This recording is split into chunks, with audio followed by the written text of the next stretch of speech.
Hi and welcome to my playhouse. And today I have another little project. It's rather cool outside.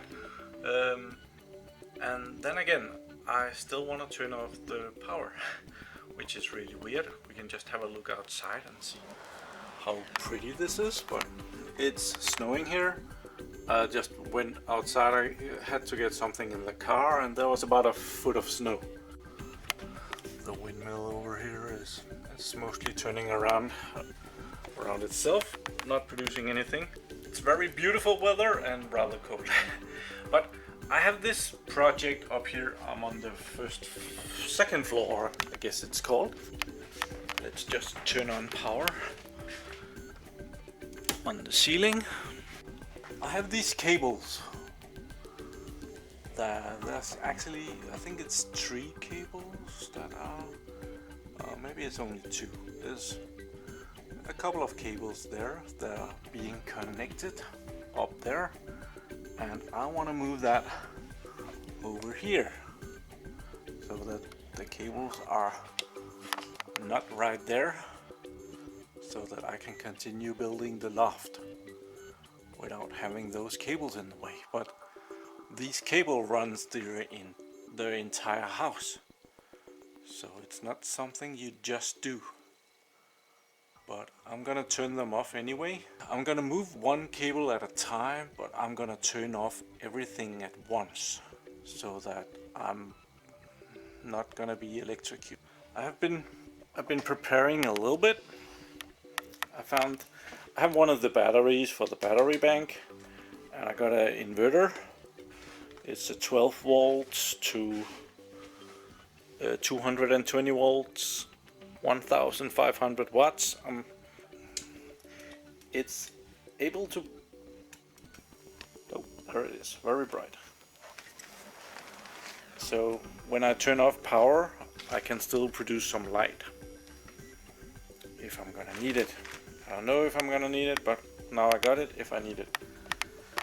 But I have to go down and turn off my computer and stuff before I start this, and I need a screwdriver and stuff to be able to take this apart. I'm gonna draw the cables around this way, so I have to go up here and find the cable, and when I take the cables apart I'm gonna mark them, and I just prepared the marker. Let's see if it wanna print something. Copy. Oops. Oh, battery's dead. Oh, I guess I have to go do that first. Find some better batteries for this thing. But it's the 3. Right now I have the ceiling lights on. I don't know if I have to shut that off because it's really another system. And then I have these 2, and they're like the old fuses for the entire house. And I don't know which plugs and lights is on which one. And then I have this one, and in Denmark and a lot of other European countries we have 400 volts. So this is the fuse box for 400 volts, and all the big appliances like washing machines and dryers and stoves and ovens is driven on 400 volts. And that's a nasty one. That can really shock you. 220 volts are these up here, so it's not nice to get an electric shock here. Well, it seems that I'm all out of 1.5 AA batteries, so while I'm emergency charging some of those, and get rid of this. Get that out of the way. And get this out of the way.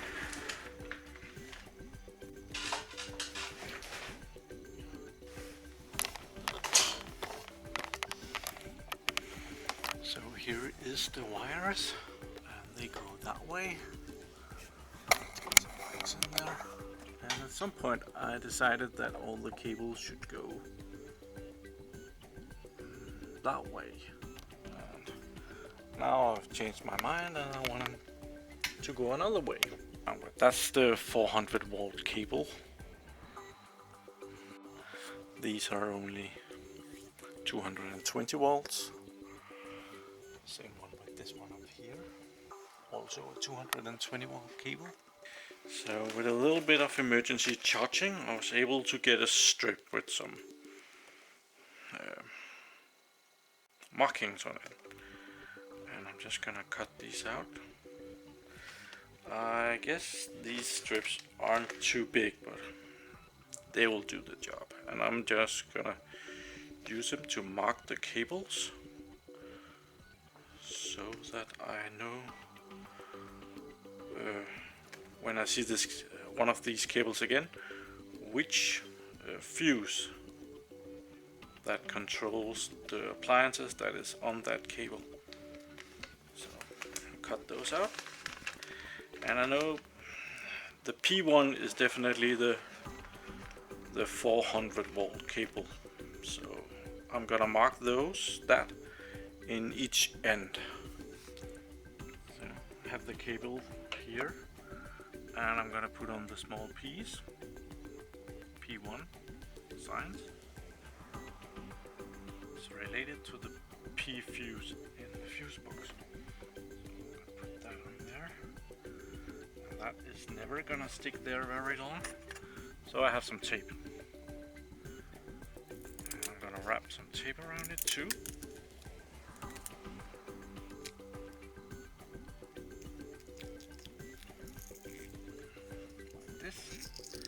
And I did turn off the fuse box for this P1 thing.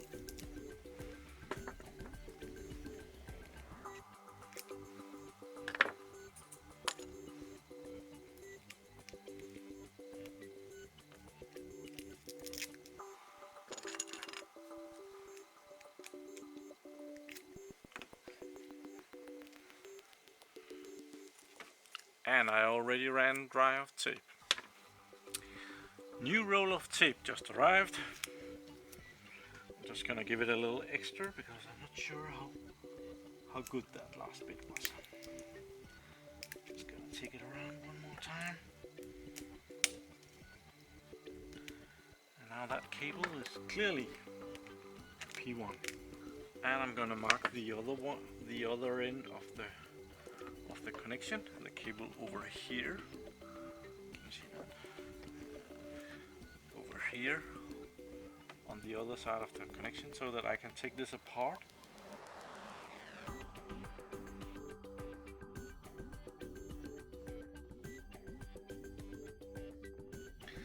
That's that cable. There's kind of a problem here, and that is on this one, the blue one becomes the black one, and the black one becomes the white one, and the black one becomes the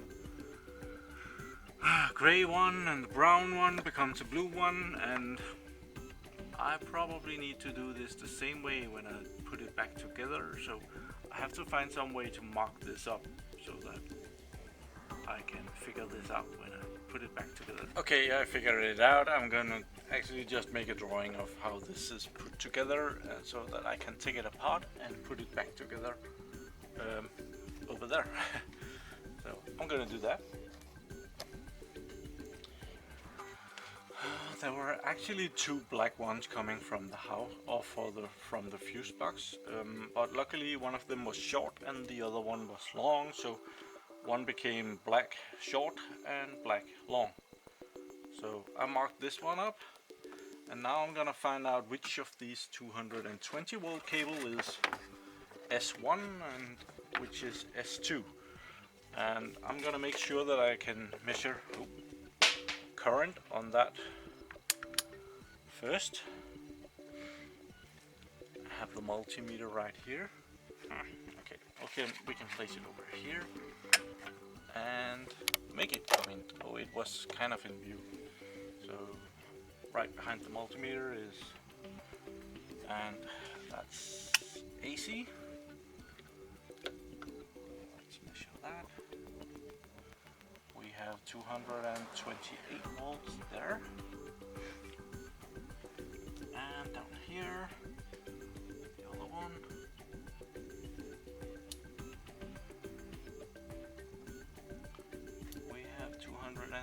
29 volts. Okay. Then we will go downstairs and shut down one of them.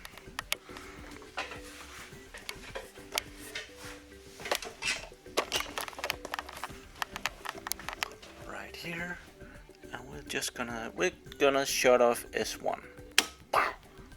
S1 is off, and I can hear that was the pump that controls the flow of water from the stove and to the radiators. So let's find out which one that is and mark it and turn it on again. And I'm gonna measure them again. The multimeter says it's in millivolts right now, so let's see if it's this one down here. That is still 229 volts. And this one over here says nothing. So this one over here is S1. So I'm gonna put the small labels on that and turn it back on. Now the cable has been marked very nicely, and we're gonna go back down and turn on S1. Turn on the S1, and I can hear the water flowing again. And I'm gonna shut off S2 just to make sure that that is the cable that we have right here. Just gonna make sure that there is no voltage on it now. Try to turn it off so that I can.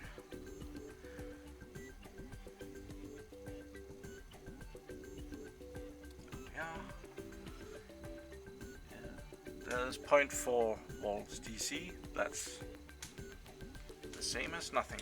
So I'm gonna mark that. At some point I decided to draw the cables in like this black plastic tube. Let's see where my finger is. This black plastic tube. So the cables are connected or coming out of that. So I think I have to take all of this apart at once to be able to put it back together again at once.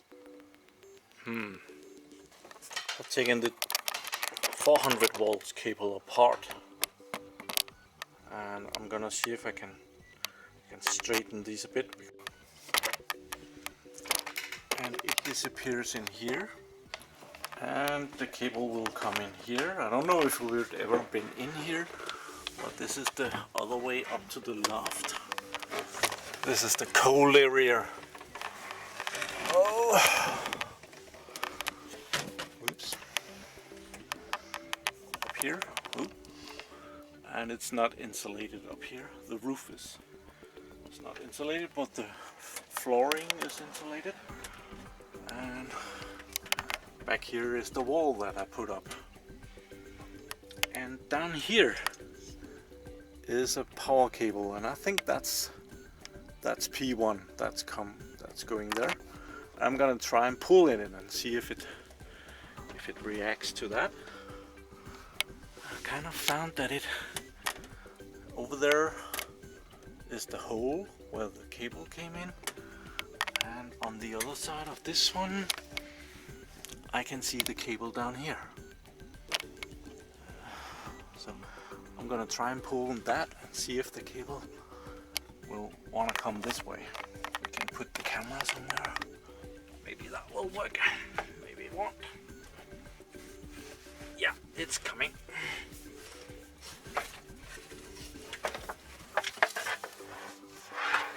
There we are. Then I just need to get it over this way. So we'll move the camera again. Have to find the ladder here. Now it's going under this beam, and down here, and I can see it there. So if I pull it that way, it should come out. Get this out of the way for a moment.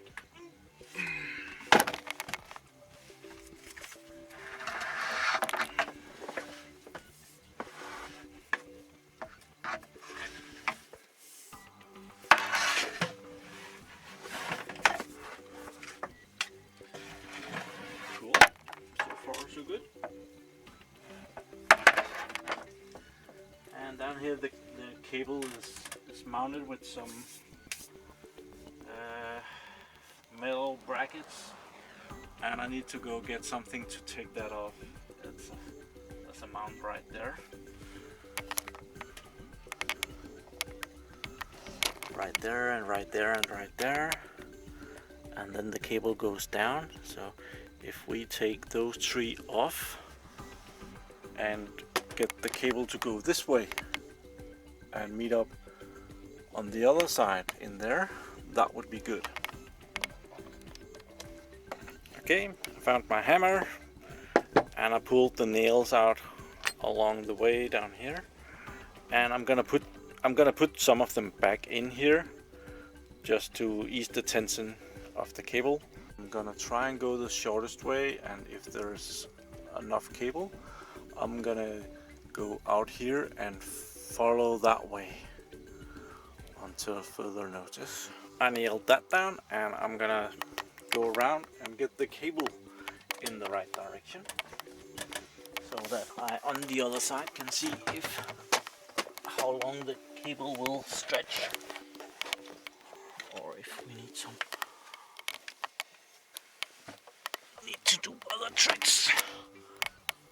This is it's not the easiest place.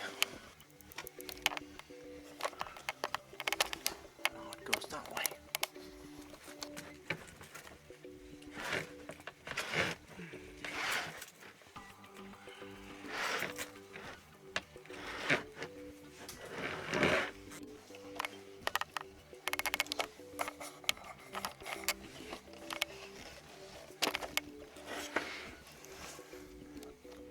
Okay, I got the black cable out, and now it's laying here and goes over here, and this is where it meets up with the other one. Neither of them is too long. I'll have to redo some cabling because this is not far enough, it's not long enough. So I have to do some recabling. In here I've been connecting the cables. One of the cables was not long enough, so I've been drawing a new piece, and I'm of course gonna mark this with the S1 so that I know that that's the S1. And I misplaced the scissors somewhere, so I'm just gonna use the pair of pliers and mark this S1. And oh, found the scissor right next to the tape.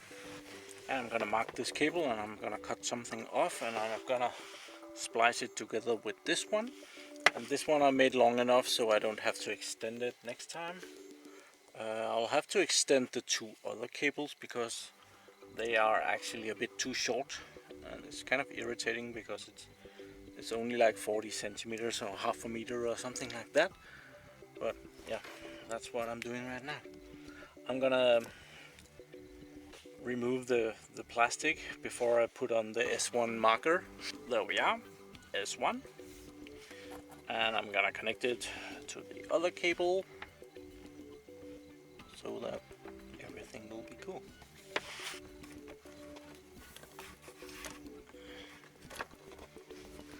And do the splitting out here.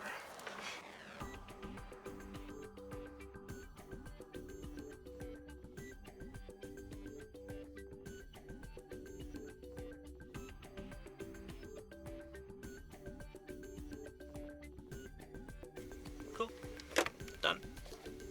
Here is the wire that wasn't long enough, and it's this one. That wasn't long enough, so instead I found a new piece of cable, and I draw it from this point, and I'm gonna give it a little extra, and then I'm gonna connect it to where the other cable was. That's the too short cable detached, and I've put in another one, or the other one, the one that I've drawn up there, and I should be able to power on everything now. S1, I can hear the water running from the pump. S2, and power. 400 volts in the basement and the kitchen. Now there is no cables here, and I can proceed with my making of the loft, which is very cool.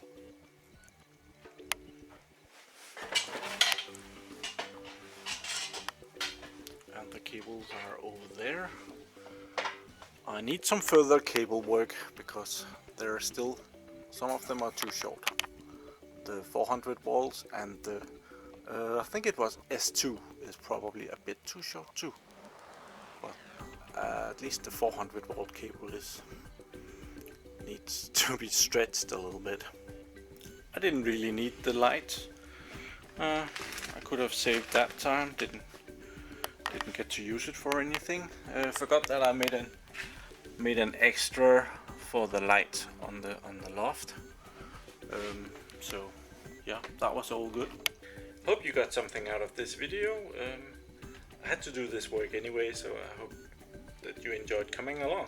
Thank you for watching my videos. Do subscribe to my channels and give me the thumbs up, also to all the wonderful comments on my channel. And I hope to see you again.